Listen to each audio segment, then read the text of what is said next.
दोस्तों नमस्कार, शांति miss channel में आप सबका स्वागत है। दोस्तों आज है आदर्श रामलीला कमेटी चटिया फार्म का छठा दिन और आज है भरत और राम का मिलाप।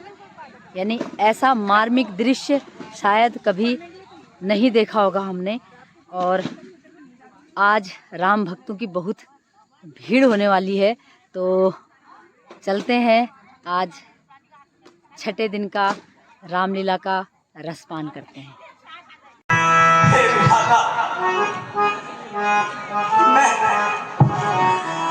मैं राजा को क्या दिखाऊंगा?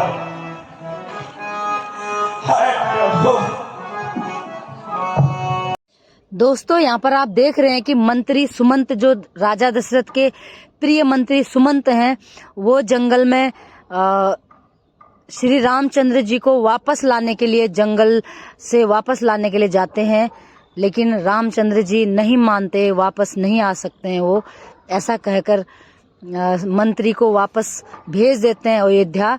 तो वही वो विलाप कर रहे हैं, दुखी होकर रो रहे हैं और वो कह रहे हैं कि मैं राजा को अब क्या मुंह दिखाऊंगा, मैं क्या कहूंगा कि हमारे रघुराई यानी हमारे रामचंद्र जी तो वन से वापस आए ही नहीं। मैं किस मुंह से अयोध्या जाऊं और मैं ये समाचार कैसे सुनाऊं, क्योंकि वहां पर तो दशरथ राजा राह देख रहे होंगे राम जी को वापस आने की।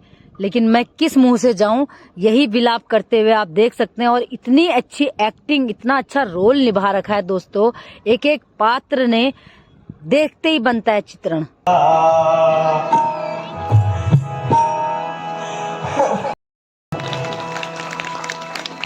लक्ष्मण, सीता, स्वामी, सखा, स्वामी, स्वामी, क्या तुम राम, स्वामी, लक्ष्मण, जनक नंदन को लौटा लाए? तुम बोलते क्यों नहीं सका? बताओ ना, बोलो, मेरा राम कहाँ है? बताओ, बोलो।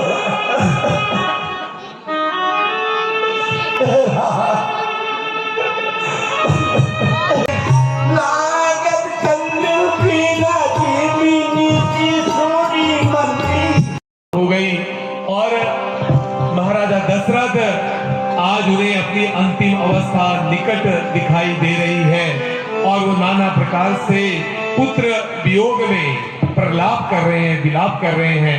ये एक दृश्य आप सबको देखकर सचमुच ये अनुभूति होती है कि शायद त्रेता युग में ऐसा ही कुछ हुआ होगा।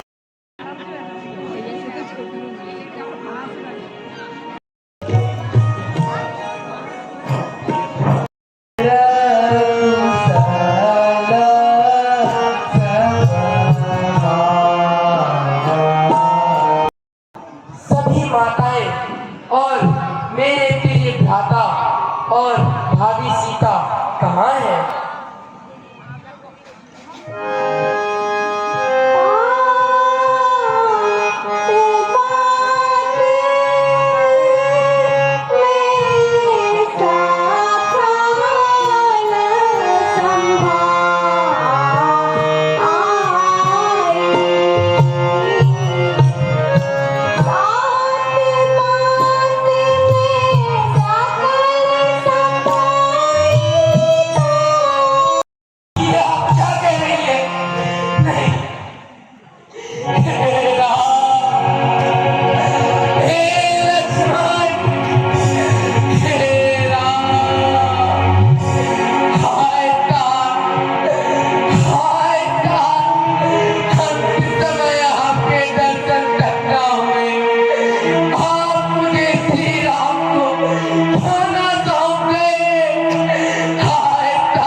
जो जन्म लेता है उसे एक न एक दिन इस संसार का त्याग करना पड़ता है।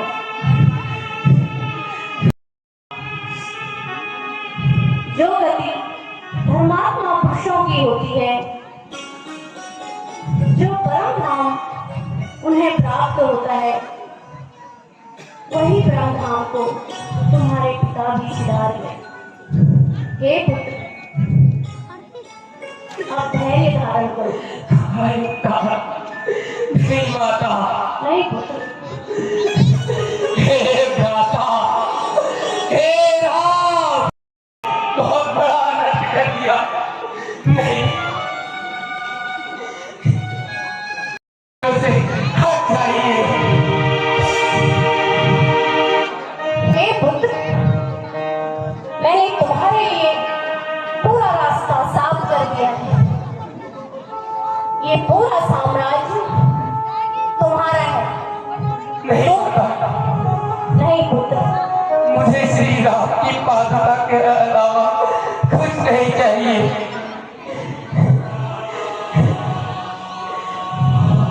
तो अपनी माँ के भाव को क्यों नहीं समझता पुत्र? देख, ये राज सिंहासन सब तेरे लिए है। तू एक छत्र सम्राट है। इस समय तुझे अपने इस राज्य को देखना चाहिए और एक राजा का कर्तव्य निभाना चाहिए।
मुझे जन्म ही क्यों दिया?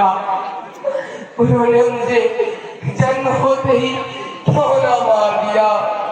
मुझे क्षमा कीजिए माता, मुझे क्षमा कीजिए। जो होना है वो पूर्व निर्धारित है। ये लोग नहीं है, ऐसा भाग्यशाली राजा ना ही हुआ है और ना ही होगा। अतः शोक त्याग कर महाराज की अंत्येष्टि क्रिया करो। के कारण वेदना हो रही है।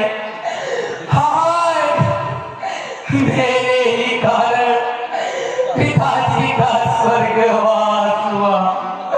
हाय तात, हाय।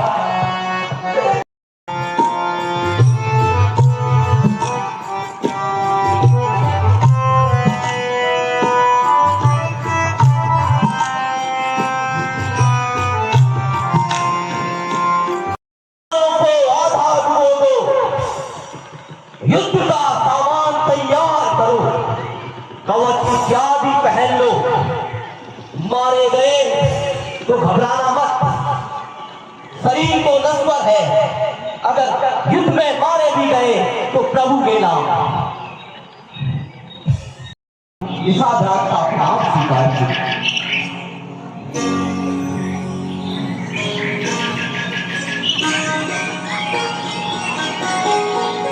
सब आपकी कृपा है, आपका ही आशीष है। माता जानकी व लक्ष्मण जी कुशल पूर्वक है। आइए मैं आप उनसे मिला देगा।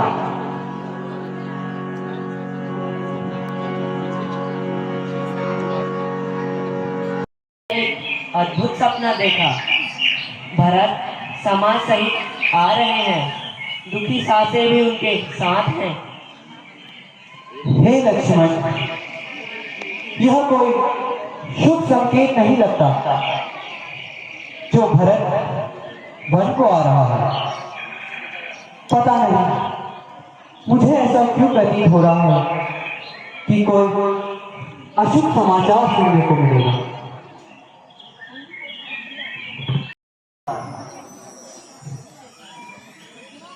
प्रभु, भ्राता भरत शत्रुघ्न व सभी माताओं के साथ वन में आ रहा है।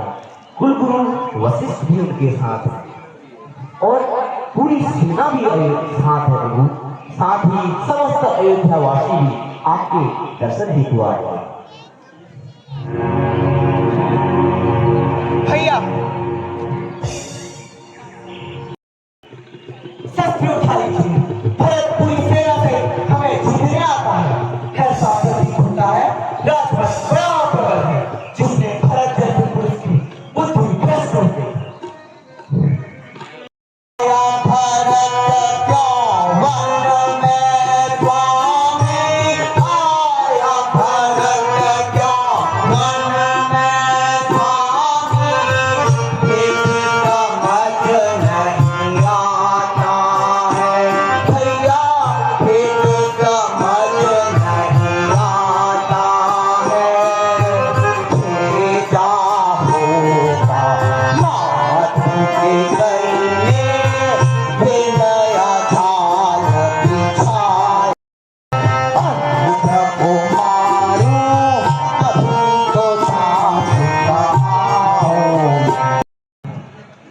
लगता है तुम भरत को अच्छे से जानते नहीं। पूरे जगत में और कोई नहीं। ये लक्ष्मण, धन्य है तुम्हारे बाहुबल को, पर भरत इस योग्य नहीं। उचित अनुचित का विचार करना धीर पुरुषों का काम है। हे नाथ, रक्षा कीजिए, रक्षा कीजिए नाथ, रक्षा कीजिए। उठो भ्राता,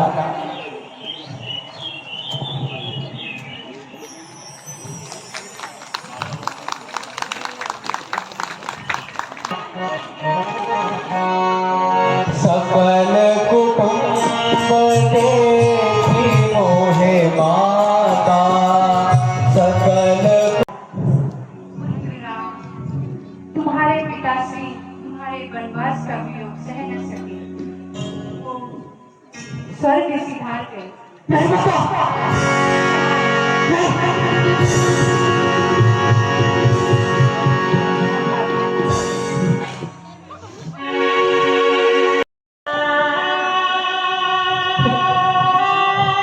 हे भ्राता, संभालिए अपने आप को।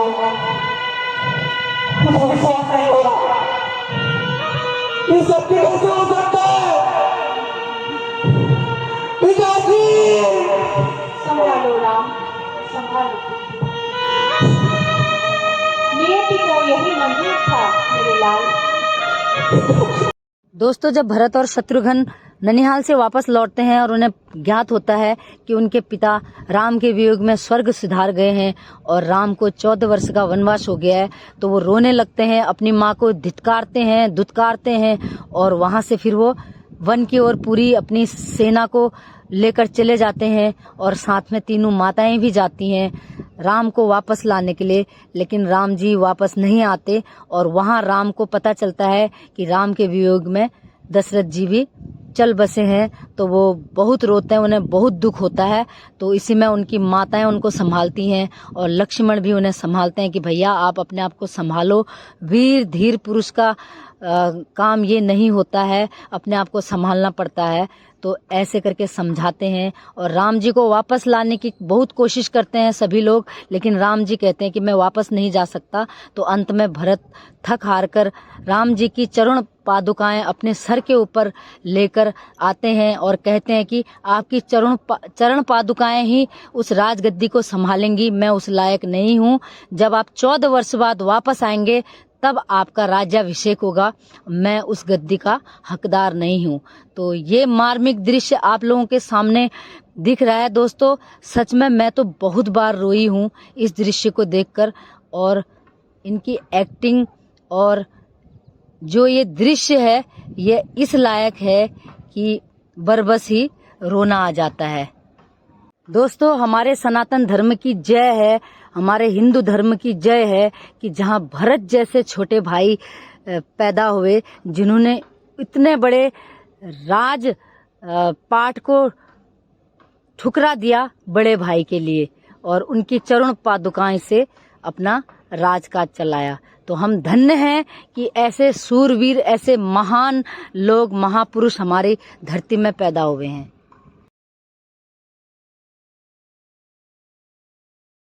मैं आपकी गद्दी पर नहीं रह सकता। आपके शहर कमलों की पादुका दीजिए, आपके लौटने तक उनकी पूजा कर धैर्य धारण करूंगा।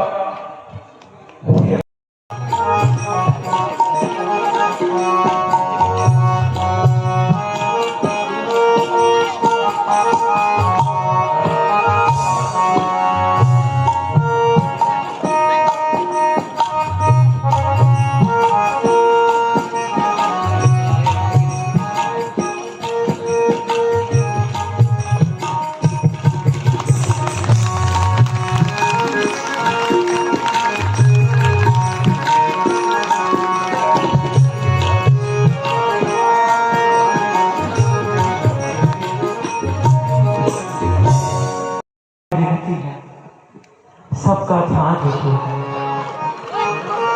आप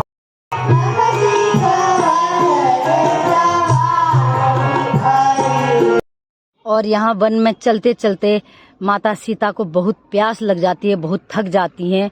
तो वहाँ पर वन स्त्रियां यानी वन कन्याएं आती हैं, वन देवियां आती हैं और वो माता से पूछती हैं कि आप कौन हैं, इतनी सुंदर राजकुमारी जैसी जंगल में क्यों घूम रही हैं। तो सीता माता अपना परिचय बताती हैं और उसके बाद वो कन्याएं माता को पानी पिलाती हैं। ये वृतांत आपके वन में चलते चलते राम, सीता और लक्ष्मण अत्रि ऋषि के आश्रम में पहुंचते हैं। अत्रि ऋषि उनका स्वागत करते हैं और माँ अनुसुईया को भी प्रणाम करते हैं। और वहाँ पर माता अनुसुईया माता सीता को बताती हैं कि धीरज, धर्म, मित्र और नारी आपत्काल परखिए चारी, यानी धीरज, धर्म और मित्र और नारी आपातकाल में ही इनकी परख होती है। तो हे सीते, तुम हमेशा अपने पति का ख्याल रखना और सुख दुख में हमेशा साथ रहना, यही सच्ची पतिव्रता नारी का काम है। तो ऐसा समझाकर वहाँ से फिर रामचंद्र जी, सीता माता और लक्ष्मण चले जाते हैं आशीर्वाद लेकर। और दोस्तों, ये छोटी सी अनुसुईया जो बनी है, एक छोटा सा बालक है ये, लेकिन जो अभिनय किया है ना, पूरा जीवंत कर दिया है अभिनय को माता अनुसुईया के रूप में। तो देख सकते हैं इतने छोटे छोटे बच्चे, हमारे सनातन धर्म के बच्चे इतना कुछ सीख पाते हैं इस मंच से, और ये बच्चे आगे चलकर क्या होंगे आप समझ सकते हैं। यही हमारे मार्गदर्शक होंगे, हमारे समाज को आगे ले जाने का काम, धर्म का काम यही करेंगे।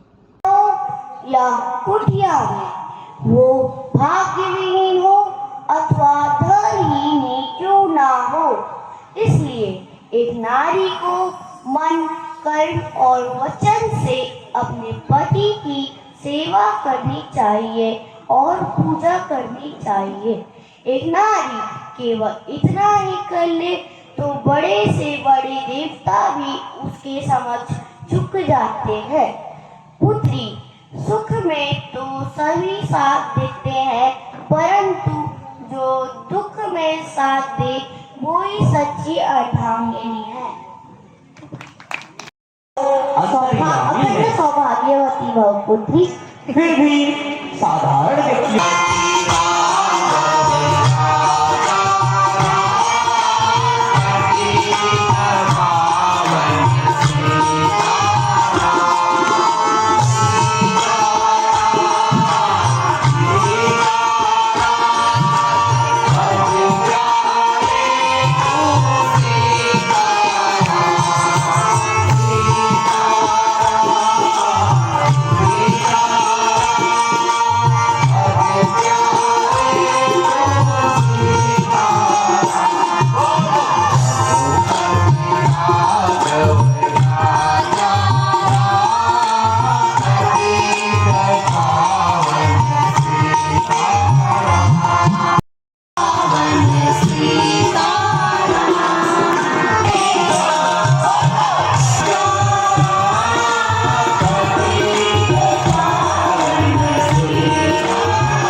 तो दोस्तों आज का वीडियो ज़रूर आपको अच्छा लगा होगा। कैसा लगा होगा नहीं पूछूंगी, क्योंकि रामलीला है तो ज़रूर अच्छा लगा होगा।